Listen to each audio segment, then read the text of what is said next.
Hi friends, ஐநர் துணையில் அடுத்தடுத்து என்ன நடக்க போகுதுங்கிறத பார்க்கலாம். வாங்க வீடியோக்குள்ளே போகலாம். நம்ம சேனல் இன்னும் சப்ஸ்கிரைப் பண்ணாதவங்க சப்ஸ்கிரைப் பண்ணிக்கோங்க. குழந்தை பற்றி பேசின நிலா கிட்ட சோழன் போய் ஆச்சரியமாக கேட்குறாரு. என்ன நிலா, குழந்தை பற்றியெல்லாம் பேசினாங்க, அதுக்கு பிளான் பண்ணணும்னு சொன்னீங்களே, எப்போ பண்ணலாம் நிலா அப்படின்னு சொல்லி கேட்குறாங்க சோழன். அதுக்கு ஆமாம் பேசினேன், நீங்கள் எப்போ கல்யாணம் பண்ணாலும் குழந்தை பெற்றுக்குத்தானே போகிறீங்க, நான் இல்லைனாலும் வேறு கல்யாணத்தில் குழந்த வரணும்ல, அது சீக்கிரமாக வரட்டுமேன்னு அவங்ககிட்ட சொன்னேன் அப்படிங்கிறாங்க. அதுக்கு சோழன், என்னங்க இப்படி சொல்கிறீங்க அப்படின்னாங்க. ஆமாங்க, அவங்க சொல்கிற பாயிண்ட் எல்லாம் கரெக்டு தானே, அதனால தாங்க அப்படி சொன்னேன் அப்படின்னு சொல்லும்போது சோழன் ரொம்ப மனசு வருத்தப்படுறப்போ நிலா திரும்பி நின்றுக்கிட்டு பயங்கரமாக சிரிச்சிட்டு இருக்காங்க.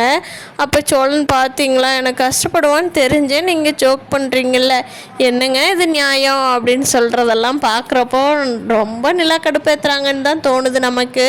நிலாவுக்கும் இந்த விஷயங்கள்லாம் அவங்க சொன்னப்போ கோபம் வராதுக்கு ரீசன் என்னென்னா, சோழனை நிலாவுக்கு பிடிக்க ஆரம்பிச்சிருச்சு. அதனால தான் நிலாவும் எதுவும் பேசாமல் இருக்காங்க. அப்படியே பீச்சுக்கெல்லாம் போன நிலா சோழன் பயங்கரமாக பேசிகிட்டு இருக்காங்க. நிலாவுக்கு இந்த 3 நாள் டூர் ரொம்ப சோழனோட கஷ்டம், கார் ஓட்டுறதுல வர்ற கஷ்டம் எல்லாமே நிலா புரிஞ்சுக்கிட்டாங்க. சோழன் என்ன அளவுக்கு கஷ்டப்படுறாரு அப்படிங்கிறத, சோழன் எப்படியெல்லாம் நல்வழிப்படுத்தணும் அப்படிங்கிற அட்வைஸும் சொல்லிட்டாங்க. சோழனை நமக்கு பிடிக்கும் அப்படின்னு நிலா மனசில் இருக்கிறத வெளிப்படையாக சொல்லாமல் சோழனுக்கும் புரிய வச்சுட்டாங்க. இந்த 3 நாள் ட்ரிப்பு நிலாவுக்கு ரிலாக்ஸ் ஆகுதோ இல்லையோ, சோழனுக்கு நிலா மேலே பயங்கர நம்பிக்கை வந்துருச்சு. ஏன் பாண்டிக்கும் வானதிக்கும் கூட பயங்கர அண்டர்ஸ்டாண்டிங்கில் போகிறாங்க. வானதி வர வர ரொம்ப மெச்சூரிட்டி ஆகிட்டாங்க. கிச்சனில் போயும் சந்தாவும் சேரனனும் ஃபுல்லாக பேசிகிட்டு இருக்காங்க.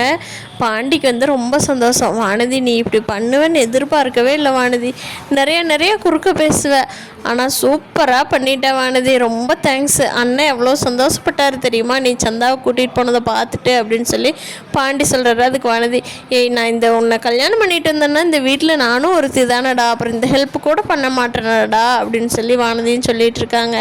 பார்க்குறக்கே இப்பெல்லாம் பாண்டி வானதி ரொம்ப க்யூட் கப்பலாக இருக்காங்க.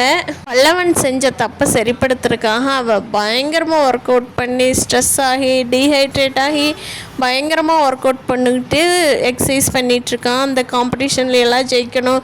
ஜெயிச்சு சேரன் அண்ணாவை பார்க்கும்போது ப்ரைஸோடு பார்த்தா தான் சேரன் அண்ணா நம்மக்கிட்ட பேசுவார் அப்படிங்கிறது பல்லவனுக்கு நல்லாவே தெரிஞ்சிருச்சு. அவங்க ஃப்ரெண்ட்ஸ் வேண்டான்னு சொன்னாலும் அவன் ரொம்ப ட்ரை பண்ணி காம்படிஷனில் எப்படியாவது ஜெயிச்சிடணும் அப்படின்னு சொல்லி ரொம்ப எஃபர்ட் போட்டுட்ருக்கான். இங்கே பார்த்தீங்கன்னா பல்லவனோட அப்பா டேய் என்னடா ரொம்ப சொம்பி போய் வர்ற வீட்டுக்கு, காலேஜ் படிக்க போறியா இல்லை எங்கேயாச்சும் போட்டிக்கு போறியாடா, ஏன்டா இப்படி வர்ற அப்படின்னு கேட்குறாரு நடேசன். என்ன இருந்தாலும் பெற்ற பையனை பார்த்தா அப்பாவுக்கு தெரியும் தானே. அப்போ கேட்குறப்போ, இல்லைப்பா கொஞ்சம் ப்ராக்டிஸ் பண்ணிட்டு வர்றேன் அப்படின்னு சொல்லிட்டு பல்லவன் போய் படுத்து தூங்கிடுறான். சேரனை சமையல் பண்ணுறக்குள்ளேயே அவன் படுத்து டயர்டாகி தூங்கிடுறான். ஏன் அவ்வளோ எஃபோர்ட் போட்டுட்ருக்கான். கண்டிப்பாக ப்ரைஸ் வாங்கிட்டு வீட்டில் இருக்கிற எல்லாத்தையும் குஷிப்படுத்த போகிறான். ஐயனார் துணை வீடே இந்த வாரத்திலேயே சந்தோஷமான வீடாகவே இருக்குது. இந்த வீடு மாதிரி இருக்கிறதுக்கு காரணமே சோழன் நிலாவை இந்த வீட்டுக்கு கூட்டிகிட்டு வந்த ரீசன் மட்டும்தான். இல்லைன்னா இந்த வீடு எப்போவுமே இப்படி ஒரு ஒழுக்கத்தில் இந்த மாதிரி கரெக்டாகவே இருந்திருக்க மாட்டாங்க. ஓட கரியர் என்ன ஆகுது, இந்த வீட்டில் இப்படியே சந்தோஷம் போயிட்டுருக்குதாங்கிறத வரப்போகிற நாட்களில் பார்க்கலாம்.